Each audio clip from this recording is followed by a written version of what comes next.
Now let's have a look at how the information is stored in our cells, because this is very important to get our heads around before you go any further.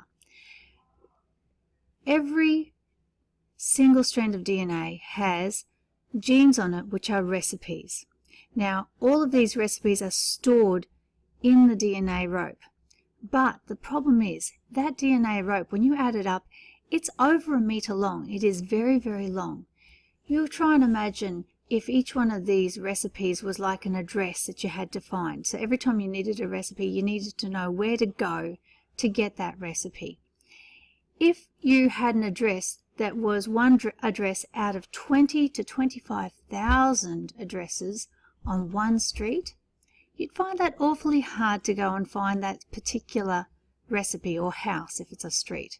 So the way our body does it is it actually breaks down this rope into more manageable pieces, not only so it can store the information better, but also so it can find it better and replicate it better. And the easiest way to think of it is like an encyclopedia. Imagine if that one rope was one great big book and you had to fit 25,000 different recipes in that book, in amidst a whole heap of other DNA that doesn't encode for proteins. It's huge, it's way too big to handle, and the cell can't easily find information because of that. So what the cell has done is taken that one rope and chopped it up into different books or sections. So that one rope of DNA has now been cut up into many, many different books, and each one of these books has specific recipes in them. Now if we have to send or find a particular recipe, all we need to know is what page it is and which book it's in. So it makes it an awful lot easier than having that one big recipe book that was too big to handle. And that's what DNA does. It takes that one long, over 1 meter of DNA and chops it up into sections like this. So you end up with, so the DNA is broken up into all of these pieces, 46 in total for a human being, but that actually changes depending on the species. We have 46 different pieces of DNA. Now the other thing to remember is that we have a duplication system. That DNA actually has pairs of these pieces or chromosomes. So each one of these pairs has the same recipes on them, but they're duplicated because one piece came from mum, one piece came from dad. The recipes or the genes that are on them are the same, and if one doesn't work, you have a backup. So we have 46 pieces of DNA in our system, in each cell. They are duplicates of each other, except for the chromosomes that encode for sex, if you're a male. Each of those pieces means that it's a lot more easy to handle than if the DNA was kept in one great big strand, and it makes it easier to copy and pass on to our children as well. Each one of these pieces is called a chromosome.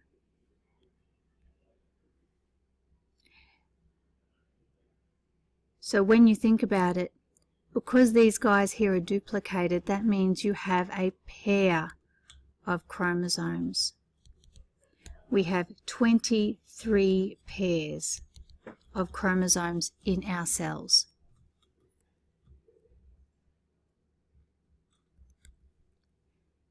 This is what it looks like if you actually look at our DNA. This is the human genome.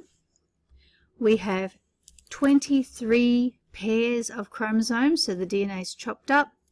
Each part of this pair was received one from one parent, one from the other, so that the full cell component has 46 individual pieces or 23 pairs of chromosomes in them.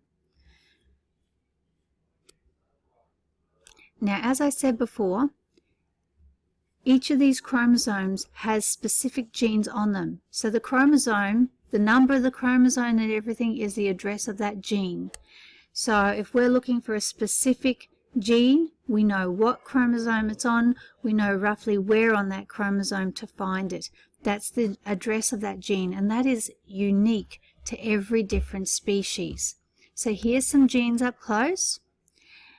Here are pictures of some of our human chromosomes, and as you can see, they have different numbers along here, which is actually the genes that are found on them. So each one of these darkened sections is a gene that encodes for a protein, and this is always where it's found on that specific chromosome in that specific spot for that species. So every time our body wants to find and turn on the gene for, say, eye color, it knows what chromosome it's on and it knows where to find it on that chromosome. So that's essentially how chromosomes and DNA link to the alleles that we've been talking about.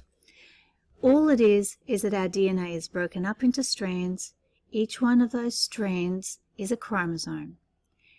There are pairs of those chromosomes, so we have backup copies of everything, and the recipes for specific things, the genes, are found in the same spot on those chromosomes together in the same address. Different variations of these genes are what we call alleles. And there you have it in a nutshell. The next video will be on the other components of how living things record and pass on genetic information.